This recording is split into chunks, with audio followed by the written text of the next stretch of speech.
morning, good afternoon, good evening, and welcome to the Season Keepers, the show where the only two people we recommend keeping for the season is us. My name's Matt, aka Clean Sheet Wipeout. And my name's James, aka SK James FPL. There you go, and as you can see on the YouTube people, we have changed his name finally, so he's no longer FPL Drug. Good stuff. Love it. Right, it has been an absolutely crazy game week, hasn't it? There's been goals. So I think we should just get stuck in, mate, because otherwise it could go on. Yeah, let's do it. First things first, then, and the early kickoff, cracking fixture: Leicester 0, Chelsea 3. Yep, great fixture, great game. Was far easier than I expected it to be for Chelsea. Yeah. I had two defenders playing going into this game. I played sort of Rudiger more in hope than expectation. I was kind of expecting James to maybe get an attack in return and neither to get a clean sheet, but obviously You smashed Rudiger scored, know. which was brilliant. He's got quite a good record against Leicester, as he made out with his celebration holding up a number 4. I think he scored 4 times against them now, and Loves it. yeah, those Chelsea defenders, pretty much if you're on any of them, you're having a good time. Yeah, big time. Yeah, I've seen people with Chilwell, James, Rudiger. Obviously, we played the Sky format as well, and that trio have been incredibly popular. But yeah, I think another dominant performance from Chelsea there, as you said, and it was all too easy. Even without the likes of Lukaku, I genuinely think Chelsea have improved probably over the last few weeks, particularly going forward. Obviously, you had the Kai Havertz frustrations when Lukaku was out injured. Once again, he didn't return. It was obviously James, Chilwell. Pulisic came on, got himself a goal, looked quite lively, and obviously that was assisted by Ziyech, and they were both substitutes. So yeah, I think even the subs that Tuchel's making are making an impact, and Chelsea sitting high at the top of the league at the moment. Yeah, deservedly so. Very convincing performance from them. Perhaps a little bit disappointing from Leicester. Yeah. I also own Jamie Vardy. I played him kind of alongside the two Chelsea defenders to kind of cover off all bases. If Vardy didn't score, I should get 2 clean sheets. But if they concede, it's probably going to be Vardy. And yeah, just another game where he's not returned. And he does now have a good run of fixtures, so that leaves me in a kind of tricky spot. He does, yeah. It's going to be an interesting run for Leicester, isn't it? Because they're going to have to pick up some form, and to do so, it's Watford, Southampton, Villa, Newcastle, Tottenham, Everton. On paper, yeah, looks a good run of fixtures, but Watford have now found form, obviously beating United. We'll come on to that. Villa, new manager. Newcastle, new manager. Tottenham, new manager. Out of all that, I think Saints and Everton maybe, the fixtures that they could and should be targeting, but I don't think it's an easier run as it looks on paper and it is in person, for this time, just because of that new manager bounce. And obviously Saints, again, we'll touch on that later, suffered from it this week. Yeah, they did. It's going to be interesting to see how Leicester get on in that run. And that brings us on to the next game, where it was Steven Gerrard's first game in charge. Aston Villa 2, Brighton 0. It was, yeah. And I think there was some stat about the fact that Brighton had the most 0-0 draws, I think, and Aston Villa hadn't scored. And obviously they were on a run of 5 games on the bounce of defeat. Out goes Dean Smith, in comes Stevie G, and for a long period this game looked like it was going to be another one of those 0-0 affairs. And it wasn't until I think it was 82nd minute or something, that Watkins obviously steps up. Basically does it on himself, doesn't he? Pulls down on the left, cuts inside, cracking finish. And then obviously Mings kind of finishes up from a rebound and absolutely smashes it into the back of the net to get the 2-0 win. Yeah, very good. Kind of what we expected pre-season from Watkins. Hopefully he'll get the best out of Danny Ings, so it'll be interesting to see how he gets on. Yeah, disappointing result for Brighton, but I guess, yeah, new manager bounce, I guess. Yeah, definitely. I mean, Brighton, on the other hand, I guess Adam Webster, maybe, he returned, so he's 4.4 million now, after being out for a while with injury, and obviously the chat was with is it between him and Duffy, but it looked like I think it was three at the back. It was Dunk, Webster, and Duffy this weekend, and obviously Cucurella was still playing wing back. Brighton are a tricky one for me. I think their fixtures are okay if you've obviously got one. They've got Leeds, Saints, Wolves, Brentford, kind of amongst the next 7 fixtures. But apologies if you can hear my dog barking in the background. He's he's in the next room. But I think it's going to be a relatively tough Christmas for Brighton. They obviously play United, Chelsea, Tottenham, West Ham amongst those, and they might struggle to pick up points. Yeah, they might. I don't fancy them going forward, so that brings us on to a game where there was plenty of attacking display on display. Burnley 3, Palace 3. Yeah, this game took me by surprise. I mean, I did not expect a 3-3 draw between Burnley and Crystal Palace. No chance. It's very much a kind of 0-0 you'd expect. Yeah, Benteke with 2 goals. Yeah, Benteke with 2 goals. A couple of defenders scoring, Gray and Ben Mee. Benteke is looking decent, to be honest. A bit more confident, obviously. He's scored 4 this season now. Probably more than he scored in previous seasons.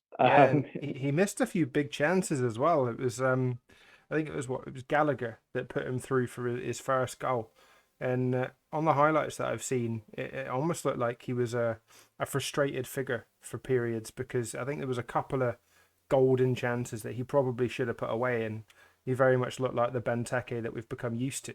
Obviously with his finishing, but yeah, he took both of his goals very well, and that should give him some confidence. And obviously, going forward, Crystal Palace have got some real options. They've got Benteke, Edouard, Zaha, Eze, Elise. Obviously, it's going to become very difficult for Vieira to keep them all happy in a system that works for them. Yeah, it is, but I guess obviously the fixtures are going to get quite condensed. Yeah. So I imagine a lot of them will feature over the next month, and they've got great fixtures literally right through until the end of the year. They do, yeah. The toughest fixture being Man United away. Yeah, and we've seen how tough that is. Yeah, not very tough at the moment, but we'll see if they get like Pochettino in or whoever they go for. I know, yeah, that's going to be an interesting one. Yeah, and on the Burnley side, Cornet, what a signing he's been. Another goal for him. Flying. That's five now. Unbelievable. Yeah, great value if you're on him. He's only 6.1 million. Yeah, got himself a prize rise. Yeah. The thing I love about the Cornet signing is the fact that it looks as though he's been there for 9 games, but if you think about it, he didn't really have his first start, I think, until the City game, and he only played 55 minutes. And then after that, he scored 4 goals in 4 games. Obviously, Southampton, Brentford, and Palace are the 3 in which he's returned in. But he's such a lively player. He's got pace, and his finish was unbelievable. Yeah, great finish. Been very impressed with what I've seen from him. Obviously, then you got Chris Wood doing what he does. Yeah. But if anything, you'd be more inclined to go for Cornet if you were going to pick a Burnley player. Yeah. And I think the only reason why you'd probably go there is differential. He's like 2.3%. A lot of people are obviously going for other mids, obviously Gallagher, Smith Rowe, but not so many going for the likes of Cornet.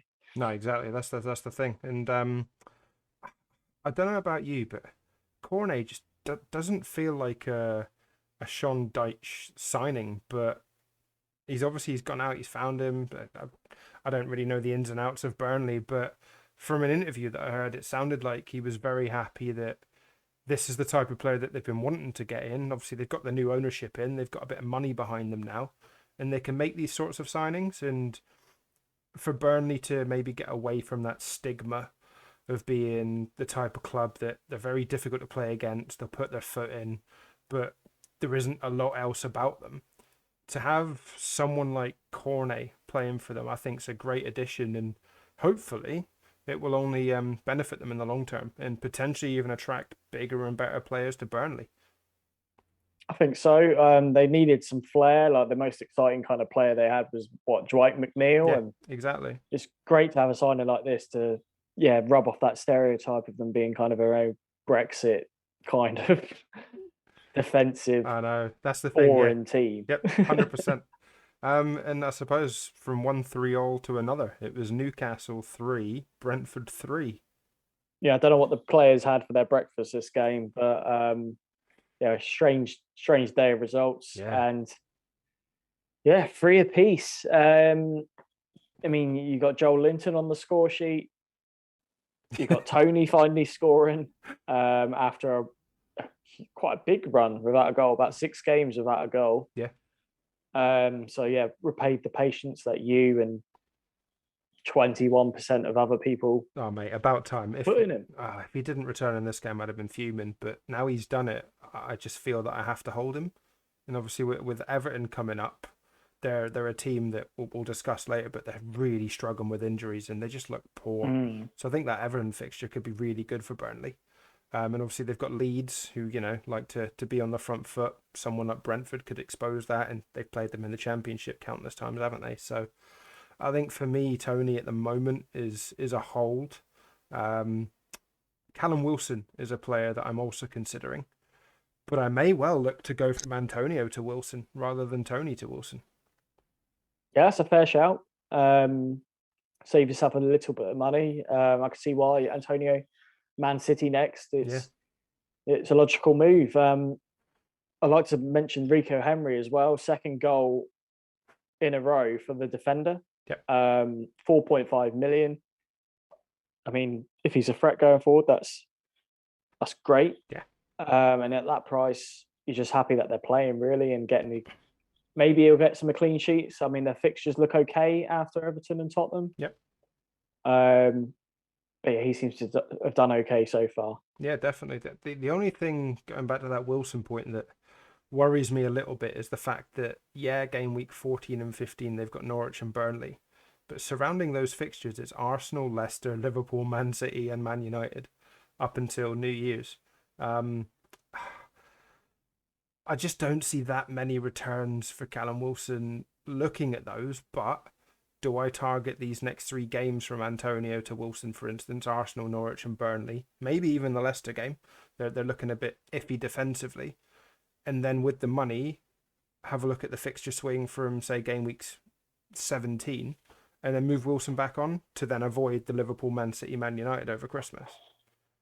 Yeah, or you could even maybe hold him for that period. I think, I swear I've seen him score like against Man City, like a couple of goals or Liverpool or whoever. I think he's very capable. Quite a good player. Yeah, and I felt sorry for Eddie Howe because obviously Eddie was out with COVID, kind of locked up in a hotel room watching this one. So to not get that welcome in front of St James's Park probably a little bit disappointing for him. And obviously they got the draw, Saint-Maximin equalising at the end there, and he'll definitely be hoping that is a sign of good things to come for Newcastle, particularly going forward. But they do need to prove defensively, because if they don't, the likes of City and Liverpool could tear them apart. Yeah, I think they're going to have to spend some of that money in January getting some defenders. Big time. Should we just skip the next game, mate? Tempting, but another new manager bounce. Dean Smith. It's Norwich 2, Southampton 1. Pissed me off. Yeah, he's kind of got revenge, really, because his last game as Villa boss was against us. Yeah. And his first game against us for Norwich, he's beaten us. And it's quite frustrating because we obviously got off to a good start. Yeah, great finish. Great goal from Adams. But then, the second half, we didn't play well at all. And McCarthy's sort of goalkeeping performances kind of cost us, really. Oh, yeah, I know. Honestly, I tweeted about it at the weekend. After watching the highlights, I was out during the game, so I didn't get to watch it live. But it's frustrating because we all know that McCarthy's got a worldie in him. We've seen that against Watford, for instance.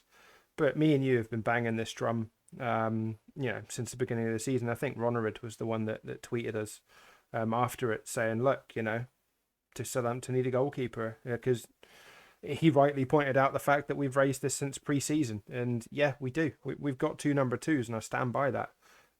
If we had a better goalkeeper, Pookie doesn't score at the near post there, and Hanley's shot doesn't go in. Like, it bounces in front of him and he flaps at it. It's cost us at the end of the day. And yeah, I don't think tactically we dealt with the fact that Norwich came onto us in the second half, but 2 goalkeeping errors and 2 goals, it's not good enough. No, it isn't, and we definitely need to sign a keeper. I'd like to see it happen in January, but it's not going. It'll probably happen next summer. Yeah, and the frustrating thing is that it's the talk about. I think it's McCarthy's going to sign a new 3-year contract. Exactly. We need to be targeting a better goalkeeper. Yes, that might mean that he becomes the number 2, and Fraser Forster's the one that moves on. And I still strongly believe we should be targeting someone like Sam Johnston, because he's perfect and he should be playing in the Premier League. Yeah, agreed. Perfect replacement. And obviously, as for Norwich, new manager bounce, as you've said, got themselves a win. It saw the return of Billy Gilmore, starting again after, for some strange reason, kind of being put in the dark a little bit by Farker. Started this game, got himself an assist.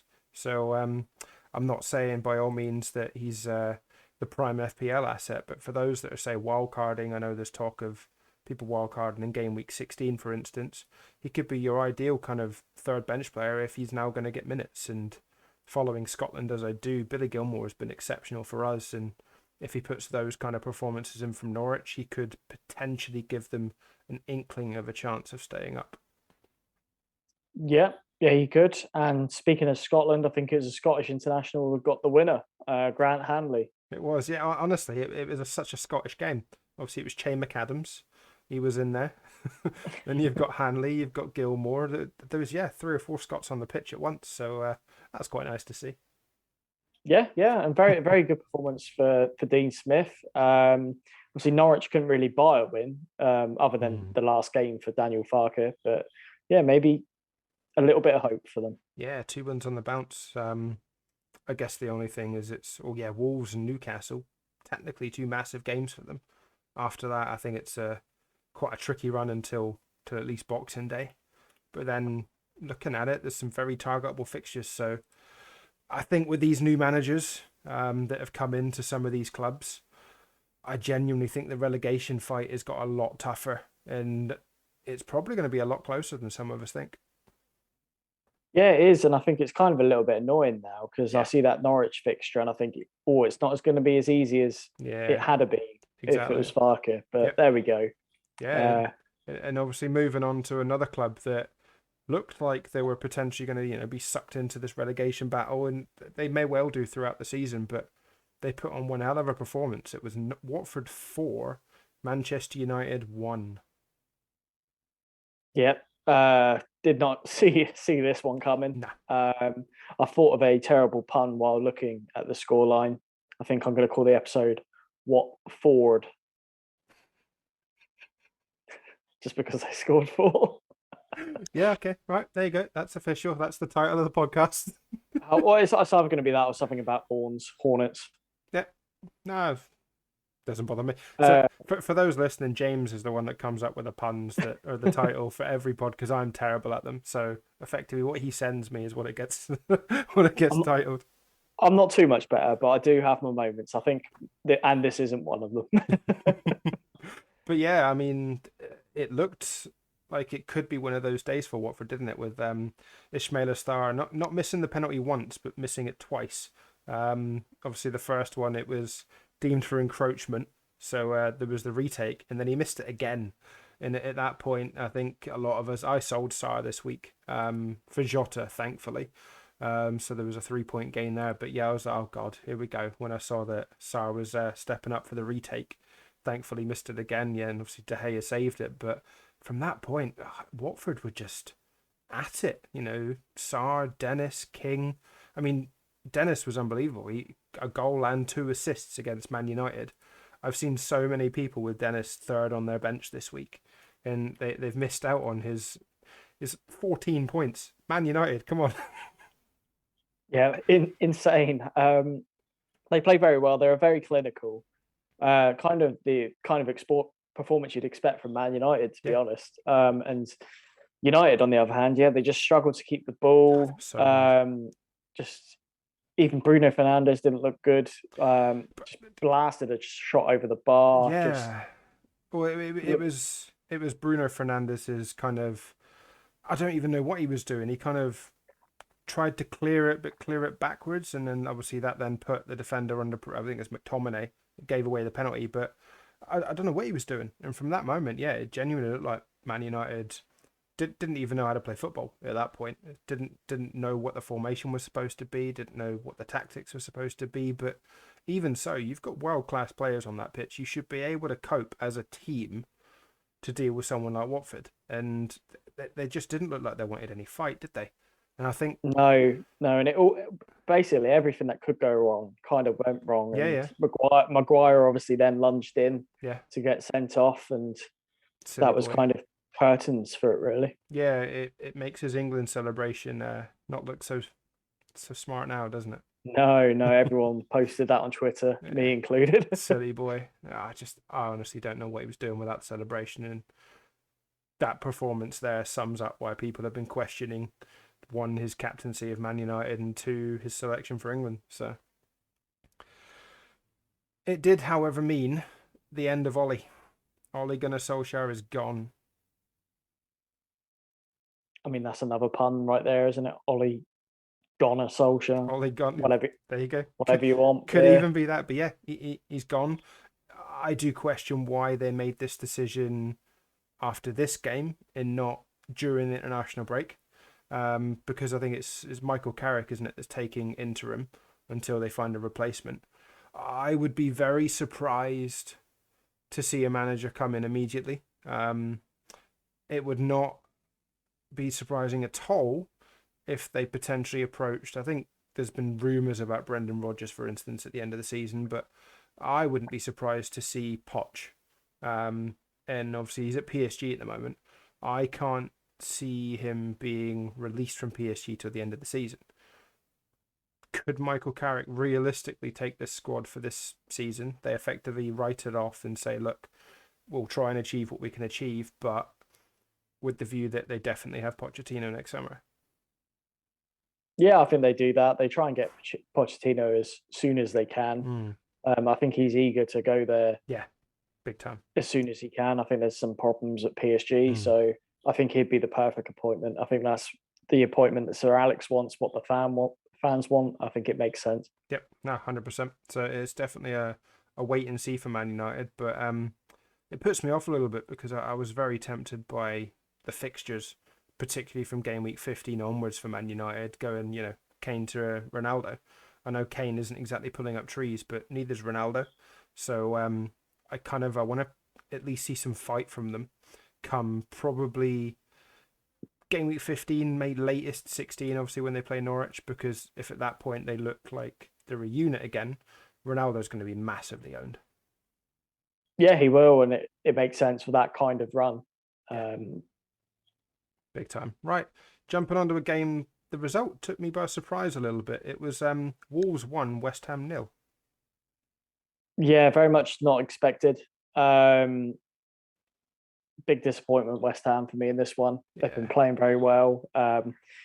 Antonio obviously hasn't been returning even when they've been playing well, and it's another blank for him. And there's kind of a question mark over him in mine and people's teams now, because they've got quite a tough run. Man City and Chelsea, some of the teams they've got up next. Yeah, it's what City, Brighton, Chelsea, Burnley, Arsenal are their next 5 fixtures. I mean, I think they're all tough-ish fixtures on paper, particularly 2 of them. And that's another reason why I'm potentially considering the Antonio out move for at least 4 or 5 weeks, with a view to maybe looking to go back come game week 18. But I think, someone like Callum Wilson could be good for those 5 weeks. And then there's a nice switch back when both the fixtures turn the other way, because then you've got Norwich, Southampton, Watford, Palace, Leeds over that winter period. Now, that could be incredibly profitable for West Ham, but there's just something not quite clicking there at the moment.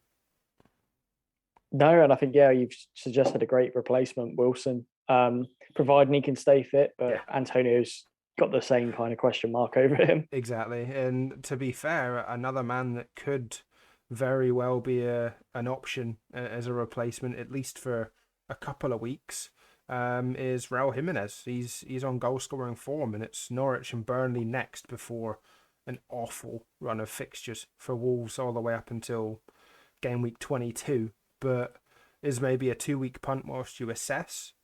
Jimenez could be a good shout, in my opinion. Yeah, potentially. The next two are pretty tasty. But yeah, as I mentioned earlier, maybe even the Norwich fixture is going to be a lot tougher now. Yeah. I imagine Dean Smith's team will be high on confidence after the win. They'll be wanting to build on that, and I don't think they'll make it easy for him. No, not at all. In a game in which I think it was a lot easier than I thought it was going to be, given Arsenal's performances as of late, but Liverpool really took it to them in the second half. It was Liverpool 4, Arsenal 0. Yeah, great performance in the second half from Liverpool. I actually went against the herd and captain Ronaldo over Salah. Yeah, I know. Which obviously didn't pay off in the end. Obviously, it could have been much worse. Yeah. We know what Salah's capable of, but he did get his goal. But it's very much the Trent Alexander-Arnold stunning show, yeah. really. 2 assists, another great defender. So it's gone from my dog barking in the background to your cat screaming in the background. It has, yeah. Love it. But yeah, obviously, I need to get Trent in. Yeah, I'm amazed you haven't. Just how? Honestly, yeah. It's we'll come on to our teams later, but yeah, the fullbacks and wingbacks in this game are the ones that are flying at the moment. And obviously 4 different goal scorers, 4 forwards for Liverpool: Mane, Salah, Minamino, and Jota, all getting a goal. I think Jota probably could have scored again. Salah could have scored again. It was one of those performances, and I think it took a bit of an argument on the touchline between Klopp and Arteta, which really kind of got the crowd going. And from that point, yeah, Liverpool just put their foot on the gas and really went for Arsenal, and their performance showed, coming away with a 4-0 win. Yeah, great quality. It's almost a shame that Firmino's still at Liverpool, because that would make Jota an absolute nailed on for everyone. Yeah, I'm keeping him. I brought him in this week. Yeah. And I just think with the fixtures, even if he gets half an hour occasionally, he could still perform, as we've seen. I think it wasn't last season he came on for 30 minutes, scored twice. Yeah, so it's definitely an option though. Great value.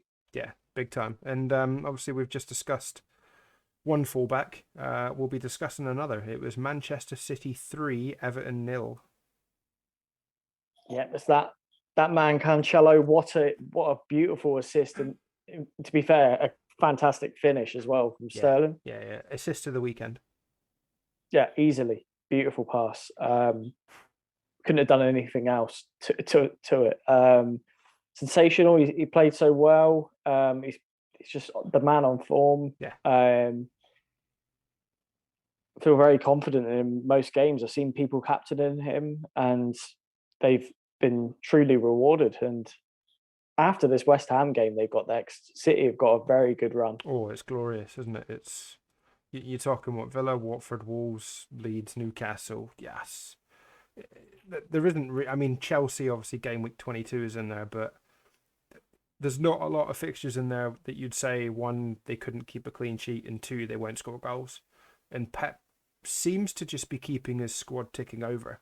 Occasionally, he makes 2 or 3 changes. We don't really question it. We know it's Pep Roulette. But obviously this week, for instance, Diaz and Jesus were both on the bench. Obviously Mahrez was benched too. And Palmer got himself a start in the Premier League and came over with an assist. Fair play to the young lad. Yeah, very, very impressive. He's only 4.5 mid. So yeah. Who knows? I could maybe bin off Hayden, who I've just brought in for Sissoko. If he was to start playing occasionly, it would be worth a punt. I think he probably got his start primarily down to the fact that De Bruyne tested positive for COVID, didn't he? Yeah, almost certainly that's why. But he's looked good. I think I've seen him play in the Champions League as well. He plays Champions League. Good lad. Plays in the cup games, and those with Foden can probably count themselves unlucky. I think he came off before the 60th minute as well. Could have had a goal. I think he had a really good chance in the game, and I think probably saved. He picked up a bit of a knock. He had a knock before the game as well. Probably saved, given they've got Champions League fixtures this week. But that would be the only worry. If he plays the full 90 minutes midweek, does he then start at the weekend? I'm not so sure. Yeah, that is the concern with him. we'll just have to see. I guess it may be a Jota situation where you sort of hold him for those returns, but Yeah, it we'll could see. well be. Right then, and moving on to the final game of the weekend, and I think Leeds put up an incredibly resolute performance given the team that they put out. It was Spurs 2, Leeds 1. Yeah, not a strong team. Obviously, Rafinha was ill. Yeah, Dan James getting a goal just before half time. really good finish. Yeah, great to see. But obviously, credit to Conte and Spurs. They came back into it. Yeah. Man of the moment, Højbjerg.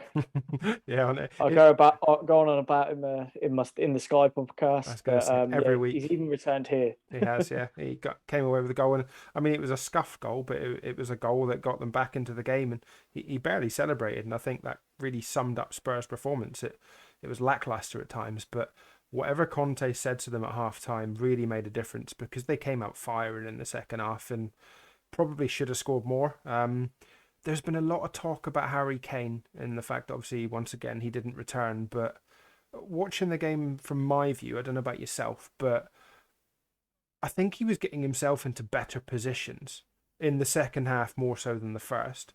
And he wasn't really a defensive midfielder in the second half, for instance, which again is what I've been seeing most of the season so far.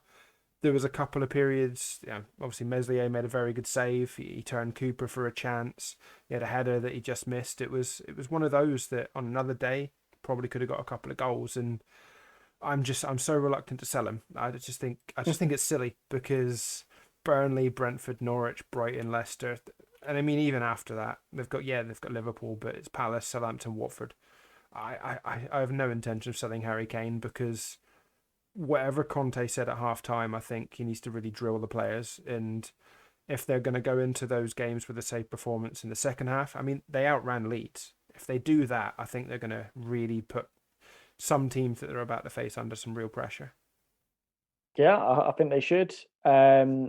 Although it does feel like you keep saying this for Harry Kane, like he's getting in the right positions. Yeah. Well, this time, but I would love to see. I would love to see you sell him and him score a hat trick. That's why I'm not going to sell him. Hilarious. I mean, I'm doing all right even with Harry Kane on my team, so it's fine. He can just tick along. Yeah, you are. Yeah, so it's all right. But yeah, as for Leeds, I think it's been a tough period for them with injuries. Obviously, like you mentioned, Rafinha, Rodrigo was out as well. So I think it was Gelhardt got himself a start, and he actually played pretty well. He had a couple of good chances, but yeah, once again, Leeds not getting a win, and I think it's going to be a tough season for them. They're really struggling. They are, yeah. They need Bamford back. That's what they need. Yeah, big time. Bamford and Rafinha fit together, and it makes a real difference. Right, let's jump on then to how we got on this week. Yeah, I got 70 points. Nice. Most of that from the back line. Yeah. 12 for Cancelo, 14 for Rudiger, 12 for James. There you go. 8 for Salah, 10 for my captain, Ronaldo. Basuma getting a bonus point was probably the highlight of the week. Yeah. How? Magic. Baffling. Another green arrow for me, which is great. Up to 656k. And yeah, I just want to keep building those green arrows, keep moving. And I think I am moving in the right direction. Is that 6 in a row now? 6 in a row, green arrows. Yeah, I was 2.4 million. Good lad. Yeah, I got 75 this week. Once nice. Again, like you, the back line really did me a favour. It was Cancelo, James, and Trent. I mean, Ben White came in with a massive 0 for Rafinha, so effectively I was with 10 players this week. Jota and Salah in the midfield, and then Tony obviously performing up top. The other two, Antonio, Kane, did fuck all. But yeah, 75 points up to 18k now. So I'm still trying to push. I'm just desperately trying not to fuck it up, particularly over this busy winter period. That's going to be interesting. No, yeah, there's places to be gained. I think you're in a great position at this stage of the season. So good luck to you. Yeah, fingers crossed. Right. As you all know, guys, we've been sponsored this month. So this episode has been brought to you by Manscaped. Manscaped just launched their 4th generation trimmer, the Lawnmower 4.0. So you can join over 2 million men worldwide who trust Manscaped with this exclusive offer just for you guys. So you can get 20% off and free worldwide shipping with the code TSK20 at manscaped.com. Yep. Imagine shaving with a sleek, well-designed, optimized trimmer that makes shaving time your favorite time in the bathroom. Oh, yeah? Yeah. The ultimate groin and body trimmer is got intelligent functionality and an incredibly comfortable grooming experience. It features a cutting-edge ceramic blade to reduce grooming accidents thanks to their advanced skin-safe technology. So it's time to get your own ball hair and body trimmer, Manscaped, to make me time the best time and enhance your confidence. Your balls will thank you. You love a bit of me time, mate. So, to get 20% off and free shipping with the code TSK20 at manscaped.com. That's 20% off with free shipping at manscaped.com. All you got to do is use the code TSK20. So unlock your confidence and always use the right tools for the job with Manscaped. So, James, I think that summarizes the podcast, puts a stop there. And as always, it is a goodbye from me. And goodbye from me. Cheers, guys.